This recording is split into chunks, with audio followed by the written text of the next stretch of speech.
स्वामी दयाल की दया, राधा स्वामी सहाय, राधा स्वामी। प्यारे साध संगत जियो, भाइयों बहनों, बच्चों, जितने भी आप सत्संग लाभ के लिए उपस्थित हुए हो, शांति से बैठ के सत्संग लाभ उठाएं। सत्संग के जो प्रेमी हैं उनको ना काम की परवाह होती है, ना ही वो छुट्टी, आराम या कोई दूसरा बहाना बीमारी का। जिनको नहीं आना होता वो नहीं आते, कोई भी बहाना लगा देंगे। लेकिन जिनको सत्संग में आना ही होता है तो ना मौसम की परवाह करते हैं, ना रोग बीमारी तकलीफ को देखते हैं। उनकी चाहत है, उनके सूरत को, रूह को जिस चीज़ की ज़रूरत है वो उसकी तृप्ति के लिए ज़रूर पहुंचते हैं, चाहे उनको कितना उसके लिए कष्ट उठाना पड़े और चाहे उनको कितनी भी परेशानी भी क्यों ना हो। और जब इंसान इस बात को समझ जाता है कि हमारे जीवन में हमें सुख देने वाला, बुराइयों से बचाने वाला और इस मनुष्य चोले का कल्याण करने वाली एक ही दवाई, एक ही वस्तु है जिसको हम सत्संग कहते हैं। सत्संग की आधी घड़ी तब के बरस हजार, फिर भी नहीं बराबरी संतन की वो विचार। सत्संग की तो आधी घड़ी, तुलसीदास जी तो कहते हैं एक घड़ी आधी घड़ी आधी से पुनियाद, तुलसी संगत साध की जो किन्ने स्वाद। कि जितने भी कम से कम भी समय भी क्यों ना मिले,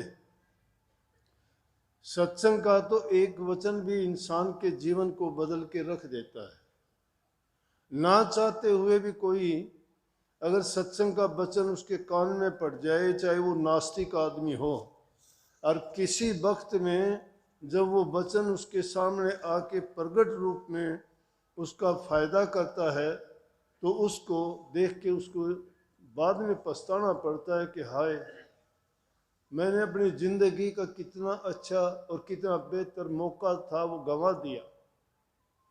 अगर मैं सत्संग सुनता, उनकी बातों पर अमल करता और अपने जीवन में अपनाता तो मुझे पता नहीं कितना लाभ होना था।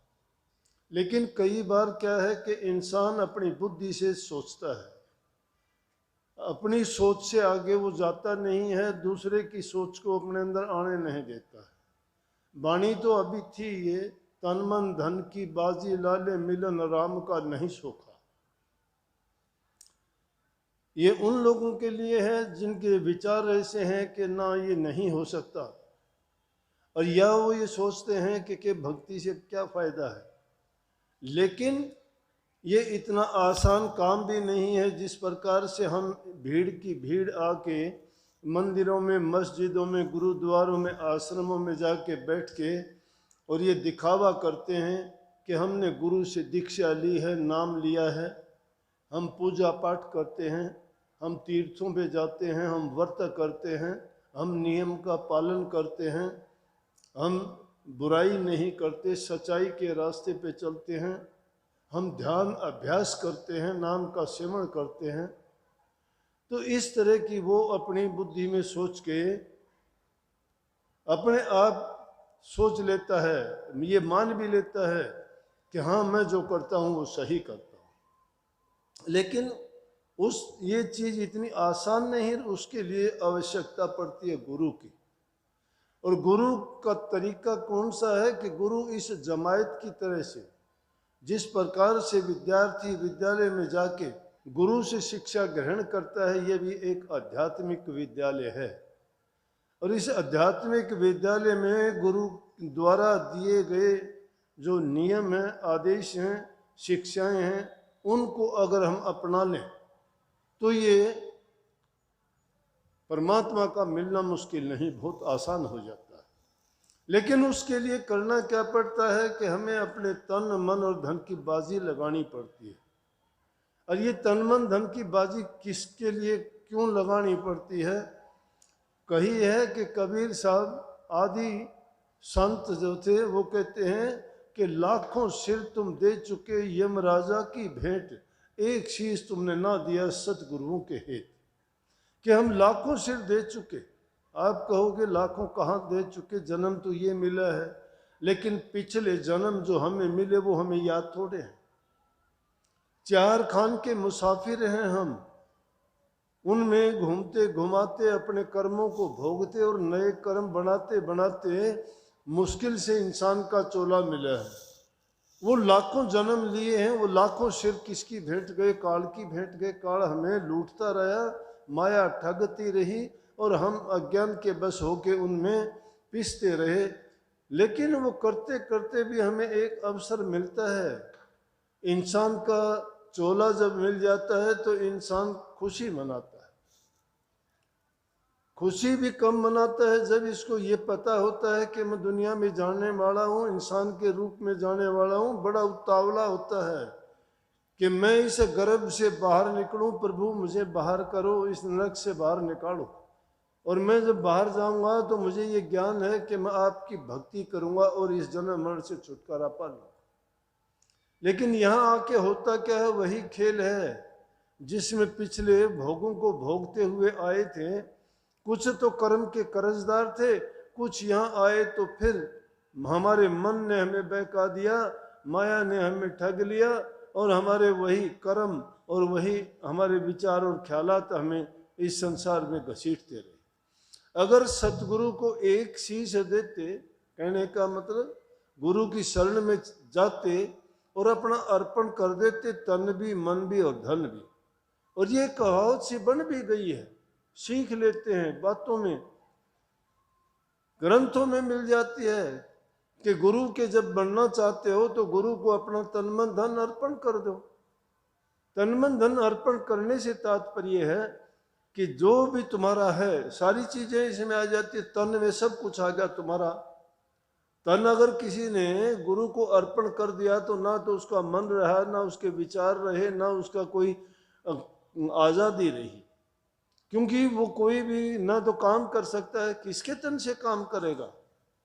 राजा जनक को जब ज्ञान हुआ था तो इसी चीज यही ज्ञान दिया गया था। इतनी बात उसको अष्टावक्र जी ने कही थी। उसने कहा था कि मुझे एक पल में कोई ज्ञान करा दे, और अष्टावक्र जी उनसे गुरु बन के, और जब उन्होंने कहा कि तन मन धन मुझे अर्पण करो अपना, उन्होंने क्या किया कि मेरे तीनों चीज आपके, जब आप गुरु हो गए तो मैंने सब कुछ आपको ही अर्पण कर दिया। लेकिन जब घोड़े पर बैठने लगे, उनसे सारी चीजें जब ले ली और राजा घोड़े पर बैठते हुए सोचता है, तो उसको कहा कि आपको मेरे मन से सोचने का अधिकार नहीं है। क्या सोचते हो मन में? ये मन आपका नहीं रहा, क्योंकि मन तो आप मुझे अर्पण कर चुके हो। और जब राजा जनक की आंखें खोली, वही सोचता रह गया कि बात ठीक है, मैंने मन तो गुरु को दे दिया, तन गुरु को दे दिया, धन गुरु को दे दिया, राजपाट भी इनका है, तो मुझे उनके मन से सोचने का अधिकार नहीं रहा। इस शरीर से मेरी मर्जी से कोई काम करने का मुझे आज्ञा नहीं है। तो बात तो ये थी बड़ी कठिन, और इसीलिए परमात्मा से मिलना मुश्किल है। तन मन धन की बाजी जब लगा दे, लगाने में तो क्या लगता है, कहने को सब कह देते हैं कि मेरा मुझ में कुछ नहीं, जो कुछ है सो तोर, तेरा तुझको सौंप तेरे क्या लागेगा मोर। लेकिन कहते हैं कि हाँ, तेरा तुझ में कुछ नहीं, जो कुछ है सो मोर, मेरा मुझको सौंप तेरे दिल धड़केगा तोर। फिर तो ये सोच लेते हो कि दिया नहीं जा सकता। हम डरते हैं संसार की चीजों को जो संग्रह करते हैं, उसको अपना लेते हैं जो हमारी नहीं है। उनको छोड़ते हुए हमारे प्राण निकलते हैं, हाय क्यों गया। लेकिन जब जाते हो तो जब इससे भी ज्यादा परेशानी होती है